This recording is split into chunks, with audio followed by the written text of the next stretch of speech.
ओम शांति। 11 अक्टूबर 2025 बाबा की मुरली के अव्यक्त इशारे।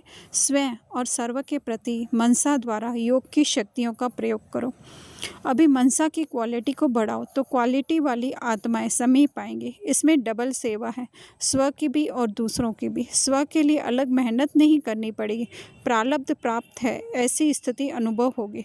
इस समय की श्रेष्ठ प्रारब्ध है सदा स्वयं सर्व प्राप्तियों से संपन्न रहना और संपन्न बनाना। तो मनसा की क्वालिटी कैसे बढ़ सकती है? आज मनसा में जो है वो क्वांटिटी ज़्यादा है, अर्थात देह के संकल्प तो हमेशा क्वांटिटी में ज़्यादा ही होते हैं।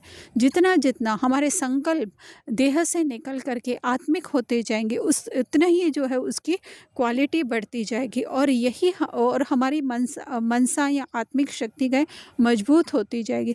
तो वही आत्मिक शक्ति एक जागृति का काम करेगी, दूसरों की भी जो है वो आत्मिक स्थिति को जगाएगी, जिससे बाबा कह रहे हैं क्वालिटी वाली आत्माएं समीप आएंगी, अर्थात अपने सत्यता के समीप आएंगी। हम सोचें कि हमारे सेंटर पे आने लगे या मधुबन में, वो तो जो होगा सो होगा, लेकिन उससे पहले जो है वो अपने सत्य स्वरूप के समीप आती जाएंगी।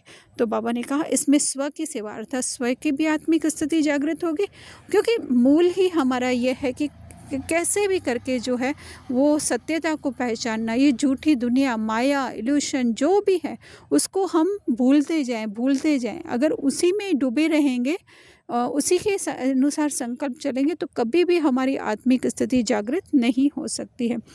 प्रारब्ध प्राप्त है ऐसी स्थिति, अर्थात कि हमें वो आत्मा के गुणों शक्तियों का, वैसे तो आत्मा निर्गुण है ऐसे नहीं कह सकते, उसमें देह के हिसाब से कोई गुण नहीं, लेकिन जो है वो अपने आप में ही संपन्न है ना। उस स्थिति का अनुभव होना ही जो है वो प्रारब्ध प्राप्त होना है। तो वही बाबा कह रहे हैं सर्व प्राप्तियों से